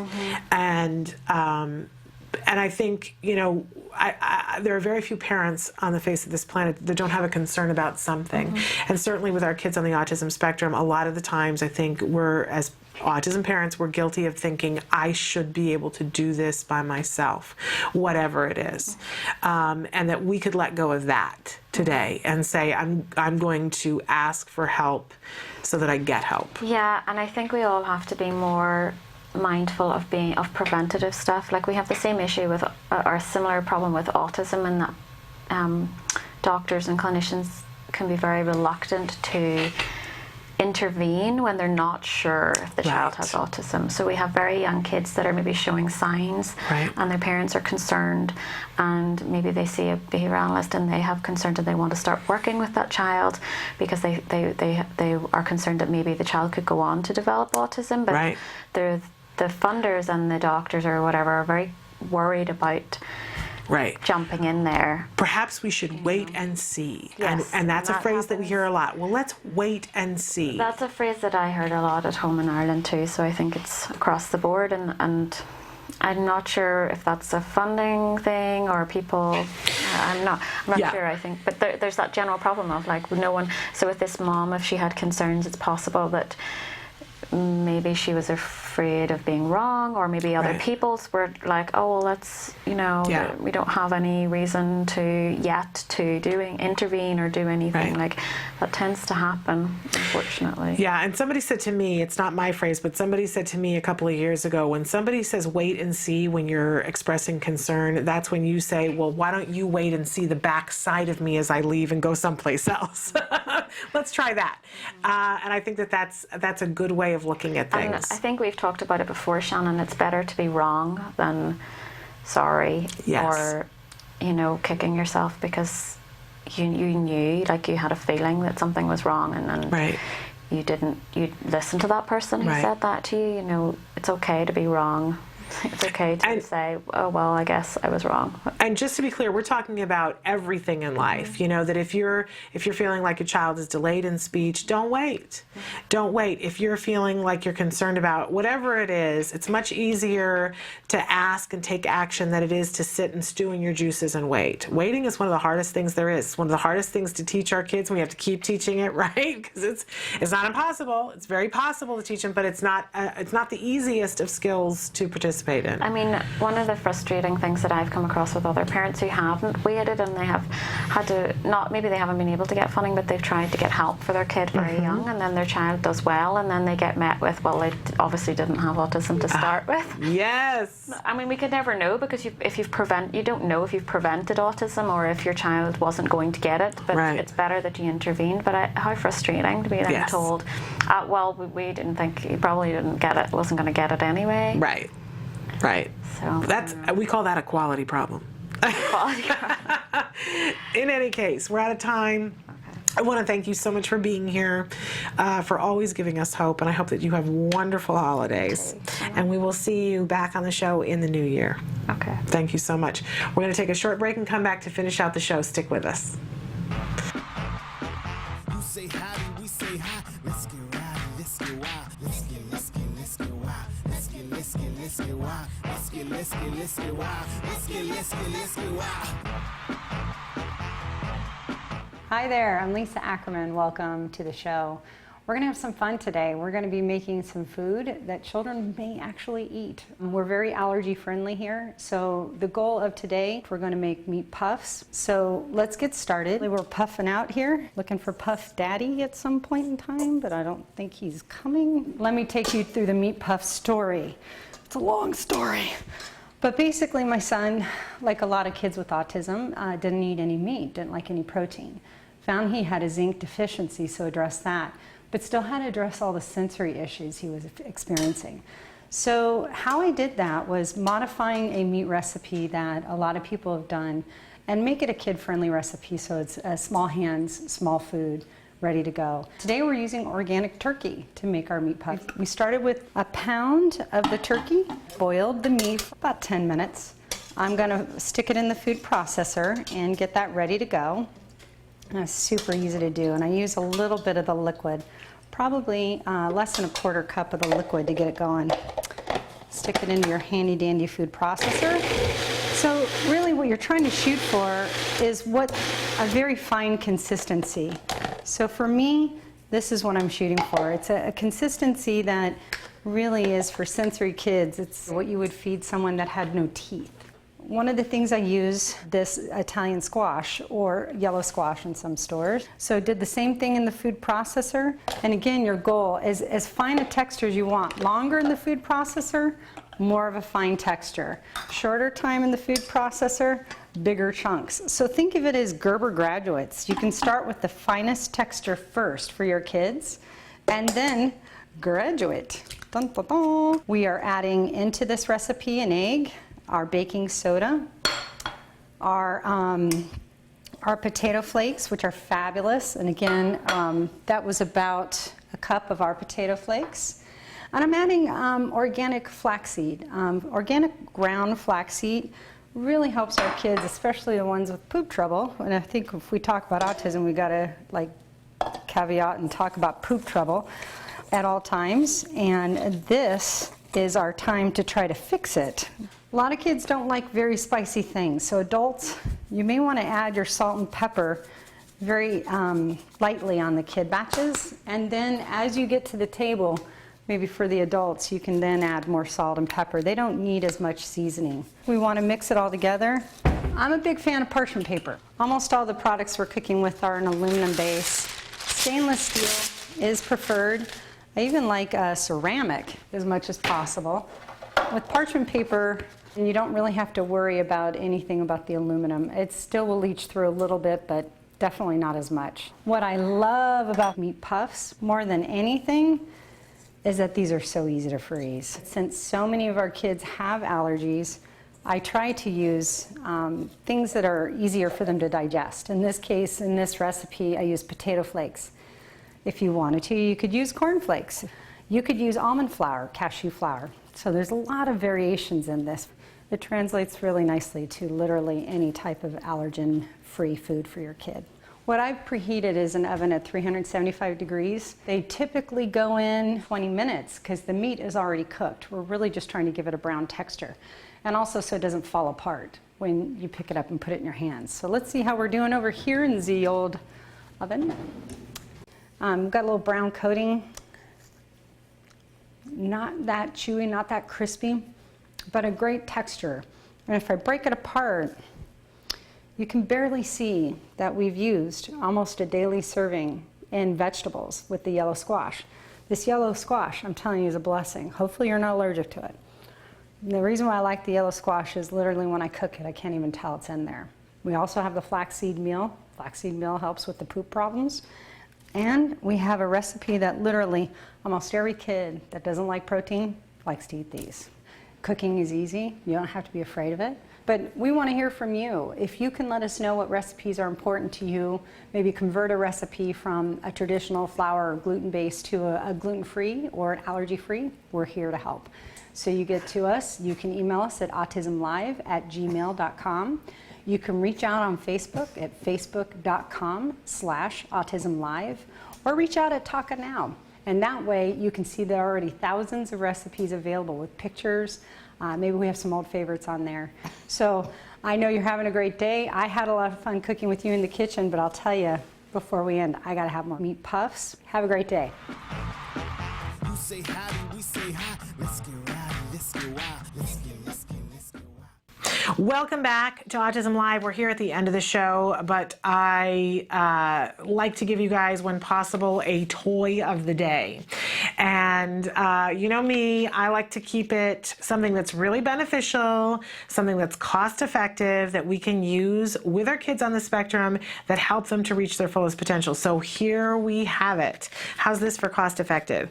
It might even be something that you have around the house already. If you haven't, I want to encourage you to go out and get yourself a box of Crayola crayons. They come in all different sizes and all different colors. You can get that 64 crayon box, or you can get this simple box of 8, depending on where your child's skills are, and they make them even bigger than this. But I gotta tell you that this, and depending on the time of year, this might cost you less than $1, right? There are some times of the year where you can get these for as cheap as 10 cents, and I usually like to stock up because there's nothing quite as reinforcing to me as a fresh box of crayons. But there are so many things that you can do with these little guys, and so many things that you can work on. Obviously, we can work on colors with this, right? We can work on a tripod grasp, and in fact, one of the tricks with a Crayola crayon is, I know I'm going to snap this, and we're going to hear the shout around the world, but a great thing to do with your crayons is to take them and break them into small pieces. You take the paper off of it, and the reason why we do this is because it forces the child to get a tripod grasp. Sometimes we'll see a child who will take a crayon and they'll turn it on its side because that's how they want to color, which is a way of doing large spaces quickly, but it's going to be not very precise when we want to work on staying in the lines. And if we want a child to be making the transition into being able to use a pen or a pencil, and of course we're going to start with pencils before we start with pens, I'm having difficulty peeling this crayon. It's a really good crayon. You gotta love Crayola. But we can help the child by making the crayons shorter, and we can get it even smaller than this. But if I want to color with this crayon, I can't hold it like this, and I'm going to have a really hard time. I still, probably it's long enough that I can do this, but I'm going to be forced to have to hold it like this. And sometimes we get them even smaller than this, right? So when it gets down to this, now my options of how I'm going to hold this crayon get really limited. One of the keys here is make it reinforcing for the child. We had a lovely little, it looked like an embroidery thread case that we kept all the rainbow compartments, all the different colors. So all the blues were together, the greens were together. It was really pretty. And we made sure that we had things that my child really wanted to color when we did this, so that it was really reinforcing. That's when you break out, if your kid's into Dora the Explorer, you print out the printables online or get the coloring book. but something that they really want to do, and make sure that you reinforce this, but it really does force the tripod grasp. Now there's lots of other things that you can do with Crayola crayons, including melt them. But you can melt them into different shapes. You can roll them out. You can use cookie cutters to make shapes. So if you're looking for ways to make things that are tactile because you're working on shapes, melt your crayons. Take the old crayons and melt them down. You can make jewelry with these if you want to work on arts and crafts. There's a lot you can do with a box, a good old-fashioned box of Crayola crayons. And they're really cost-effective. So that's our toy of the day. Yay, Crayola. We're here at the end of the hour, the 2 hours, and I want to remind you that this show is meant to be interactive. And while this conversation right here will come to an end, the bigger conversation continues. Emily's going to really quickly cycle through some of the different ways you can get a hold of us while I remind you that tomorrow we are back here in the studio with Ask Dr. Doreen at 1 p.m. Eastern Time, 10 a.m. Central Time. Dr. Doreen Grandpichet will be answering your questions, and then it's time for Let's Talk Autism with Shannon and Nancy. And our special guest tomorrow, we're having Alex Plank back. He talked about his documentary Shameful yesterday. Tomorrow we're really going to focus on Wrong Planet. You're not going to miss it. He is an inspirational young man. Until then, please give your kiddos a hug from me. Bye-bye for now.